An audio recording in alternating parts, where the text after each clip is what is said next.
Hannah Nicole's World Beyond the Stage. This podcast's mission is to elevate artists' voice by creating a dynamic, student-led platform for dialogue. I am an African-American artist and a student from Southern Methodist University, currently studying in South Africa at the University of the Free State. Today, I have Jada Ruth, who is a guest on the podcast. She is a South African student and artist, currently in her third year at UOFS. Yes. UOFS. Yeah. And she's a lyrical soprano, also a percussionist, which is so interesting because of how well diverse she is as a person. And she's also a believer in Christ, a coordinator for her youth ministry, a soloist, an amazing performer, a curly hair activist, an activism, and she currently is pushing for what? For women of color to just embrace who they are and where they come from and what makes them them. Yeah. Perfect. So this is two worlds, two artists, one conversation. I'm excited to dive further into this conversation with Jada. First question. How would you describe your art and what influences your style and your voice? I would say my art is passionate and it's authentic in the sense that I use everything that makes me me to create the art that I make. I am, like by the classification system in South Africa, I'm considered a colored woman, and it's quite a unique, I think, race to be, because you're not black, you're not white, you're somewhere awkwardly in between. In the middle. Yeah, so I've learned to embrace the gray areas and just create from it. So what stories and feelings come alive in your work when you're working as an artist? Definitely a lot of self-exploration. I try to not put myself in a box, and I try to understand myself, which is quite, I think, like I said in the previous question or answer, that there's a lot of gray area going on. So it's definitely a lot of self-exploration and figuring out who I am and what makes me. Yeah. I definitely feel like as a colored woman, you're put in a box a lot of the time. 100%. So like, how do you kind of find a way to like get out of that box? I actually recently wrote an essay for one of my musicology modules, and I decided to talk about intersectionality. But I was looking at intersectionality in jazz, but intersectionality is the crossroads where all the identity markers that make you come together. It's like the meeting point for them. Thus, intersectionality. Right.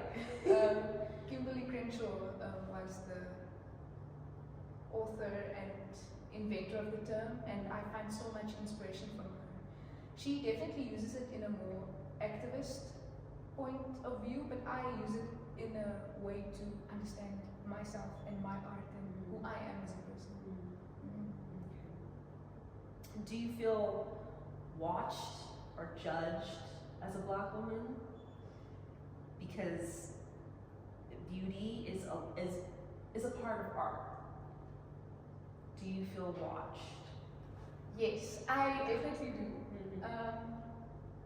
Also, again, growing up in the South African context where the Western beauty standards was upheld really and really highly regarded, it's quite difficult to, as a woman of color, to think that you're beautiful, which is so sad. So sad. Because it's just so stupid, like that mindset that just because you are not this, you are not beautiful. Yeah. And I definitely try to do that, and that's why I started wearing my hair in its natural form. It's really cold right now, so I don't wear it. I wear it straight now, but when I can, I try to wear it the way it grows out of my head. And that has really helped me to embrace all the parts of myself, which I think we as women of color don't always do. Yeah. I mean, because I thought, like, coming from a person from the United States, I thought that Africa was a place when I guess kind of welcome you with open arms in terms of like your curly hair and diversity and all these type of things, and it's just like I came in with all these different biases, but I didn't know the underlying. I think South Africa is a bit of a unique example because of this, because we were colonized by British and the Netherlands in certain areas. So the ideology behind Western beauty standards definitely came along with it.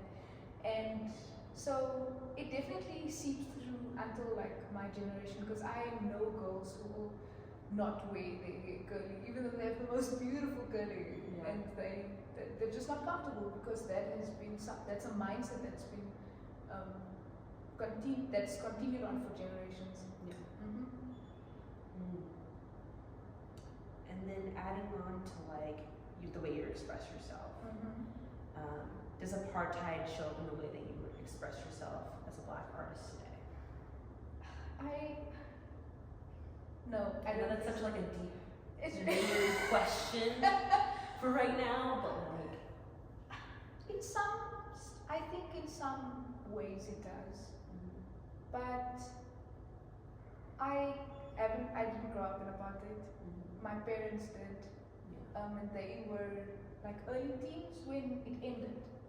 Wow. So I never experienced the amount of like colorism and discrimination that they experienced, and they were people who really made sure that I can communicate with people regardless of race, culture, nationality. They were really people who enforced that in both me and my brother. I have a brother. I didn't know you have a younger brother. brother, yes. He's 5 years younger than I am. What? Yeah. And wow. Okay. And do you have any other siblings? Or no, just the brother. Okay. Yeah. I didn't know that. Okay. You've been talking for a little bit, so no judgment. sorry about that. So I definitely feel like their experiences made up like the way I express myself, because they inherently shaped me into the person that I am. And they weren't scared of like discrimination or even hardship, because they were so adamant on making me keep my that is something in South Africa that has been happening. So Afrikaans is the language that developed because of the colonization in South Africa, but so it's phasing out. It used to be the language of institutions. So, but the new government after apartheid has been slowly phasing out Afrikaans. So my parents were really adamant that I go to an Afrikaans high school so that I can keep that part of like our culture alive. Yeah. Wow. Okay. Right. What does it mean to be Black in South Africa? That's such a... And how do you think it's different from, because I know we've been talking about like the similarities and differences, like how do you think it's different from being in Dallas? I know we've talked about like the whole racism thing in terms of like, the word colored is just used way differently in South Africa compared to it being used in Dallas. So like, it's just, like, how do you feel like it like similar? Well, what I know about how it's used in America is that it's more of a derogatory term. Like, it's not a nice word to throw around like literally anyone. So here it definitely was the same, but in between the generation between me and my parents, actually my parents and the generation between us, they were the first people to actually take pride in the word. and take the negative connotation and make it something great. There's like this hashtag that was going around, I think 2 years ago, called colored excellence. So they would like, whoa, yeah, because usually it's like black. Oh my god. yeah. So I'm learning more every day. I love this. So I literally follow the Instagram page that's called Colored Excellence because there was a colored girl who went to the Olympics, like I think the last Olympics that happened, and like Wade van der Kerk is a South African runner that's also Olympian. Golda, she's an opera singer, please forgive me. Golda Schultz, she's one of the she's really like popping out in like in like the opera industry, especially in London. Yeah, she's like making a name for herself, and like Tyler also is a colored person, so like being black is in South Africa is referred to being very closely like descendant of the indigenous people of Africa and the tribes that are found in Africa. So I feel like it's very different, like the context of it, like being black in America and being black in South Africa is like really, really different. Yeah. How does your identity / your family / your language / your languages / girl, I only know English and Spanish. That's it. Zip. Show up in your art. How does that all show up in your art? I think that the exposure that I had to all the elements in, like what you said, like language and culture and all those things. Like I have experienced, I think, all of those things that you just mentioned in some type of art form. And especially like in South Africa, we have an organization that ATKV, I'm just pronouncing it how you pronounce it in English, I'm sorry, like you say in Afrikaans, ATKV. They are trying to keep the Afrikaans alive in the arts, like reading children's books and books for adults and art and music, and they're supporting classical music, they're supporting like popular music, they're trying to keep the arts alive. And what is really amazing is that they have started to acknowledge that, oh, by the way, there's like a standard Afrikaans, just so you know. And what do you mean by standard, like way that, like it's how it's taught in schools. And then colored people have like their own dialect of it. So they started acknowledging the dialect, and it's becoming standardized. And the Atikafia, this organization, has been a huge part of that. And because, like for the longest time, colored people would not be allowed to speak the dialect in the way that they do, because it's not standard. But Cape Town and the Western Cape and the people there, they have been fighting really hard for it to become like a standardized thing. And I've seen the most beautiful art from that community. My brother, I'm saying so much about my brother. My brother listens to conscious rap, but like Afrikaans rap. But it's like He's gonna have to put me on. He's gonna put but me it's in on. the dialect. Yeah. So that is amazing. And I've experienced the beauty of the Xhosa people, that is indigenous tribe in South Africa, and my mother speaks a bit of Xhosa, and the Western Cape is also really full of that. And then also the people in the Free State, we have an amazing art culture here, like visual arts now. The musical art is catching up, but the visual art is definitely the forerunner. And I think all those things and especially like also we told the people that I'm Christian. I don't know. Yeah, I'm a Christian. And I definitely feel like my religious side has definitely influenced the way I can see the sacredness in music. I've seen that in also all cultures, because the church that I go to, we have a connection with some of the white churches. We have like in the Free State, but we also have connections with the black churches, and we actually have a smaller town outside of our church that we like go to regularly, and that we get to experience them, and they sing the hymns in their language, which is Sotho, and I don't know what they're saying, but I just love the feeling of being surrounded by a beauty that is so universal. It's not just connected to a language or a culture. You can literally, if you look for it, you can find it everywhere. So, taking all that into consideration, I feel like my art is so diverse. My way of thinking is diverse. My way of looking at like what beauty is, especially in the art scene, it's very broad. It's not something that's like one way and like And that's what I feel like a lot of people in the US kind of feel towards their art.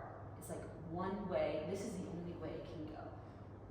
And it's just like you have these multitude of different languages that kind of like weave your art together, which is really cool. That in itself is just like another expressive way to like bring your art forward and show what you really like.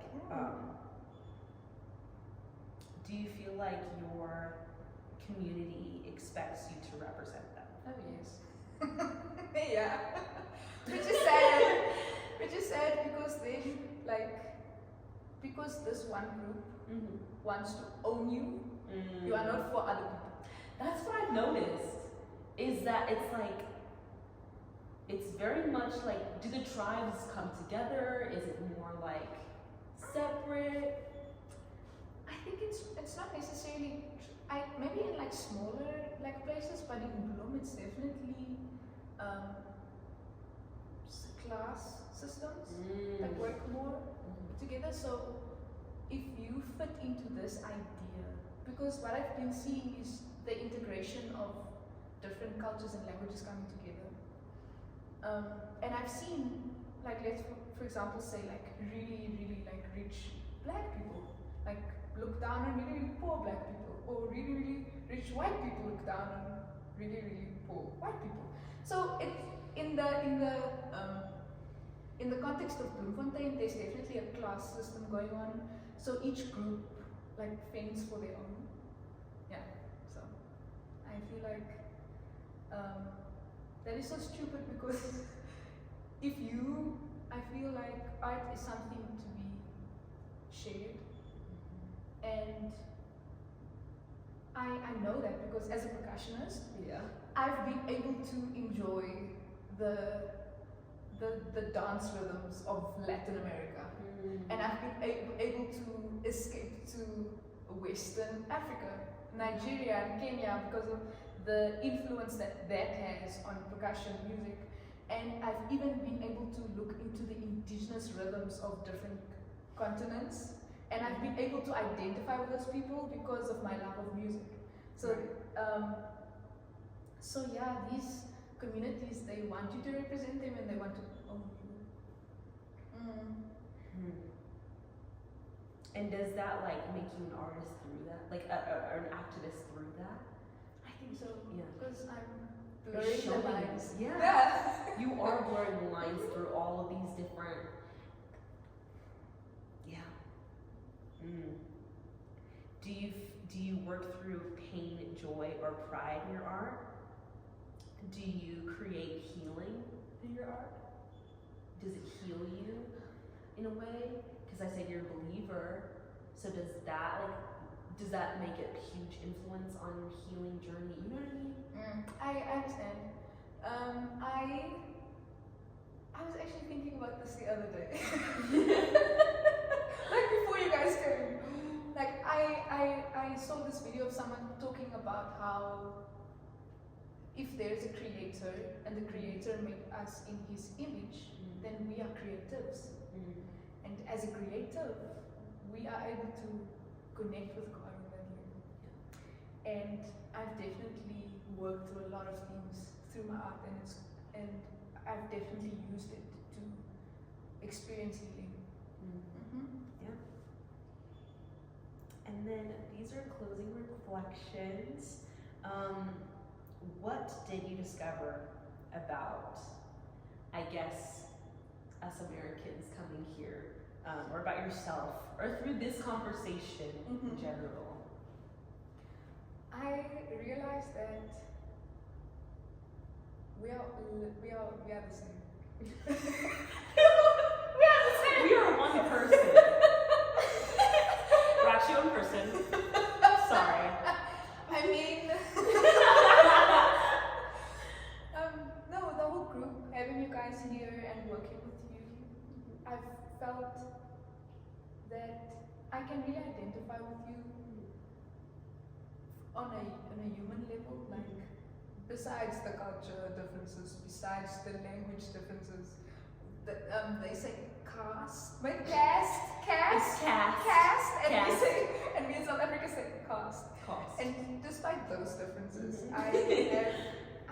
You guys say plotting instead of staging. Yeah. British English. Right. I've been able to relate with you guys more than I thought I would.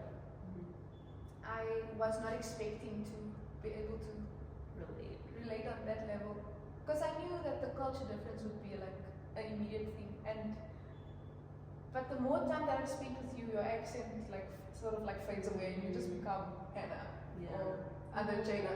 Right. It's other Jada as well. Yeah. So I've just been able to see the human more. Yeah. And then, what's one thing that you want every Black artist to hear, no matter where they are in the world? And this is a big question. This is a very big question. It's very deep. The pressure is on.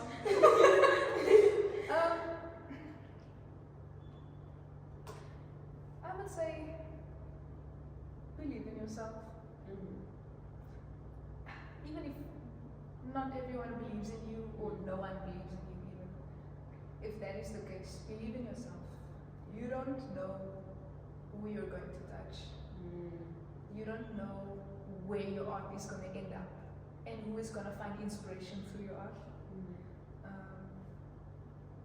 Just to make like a little bit of an example, I listened to this indie alternative pop girl, Rachel Chinoriri, she's Nigerian, but she's based in England, in London, and I randomly found her music, and I've been loving her. And we don't share many identity markers, but I identify with her emotion, and I identify with the way she creates her art and how expressive she is. So believe in yourself and keep pushing. Thank you for being on the show. This has been amazing. This has been an amazing talk. From Bloemfontein to Dallas, thank you so much for having for being on the show. I'm gonna get emotional. Thank you for being on the show.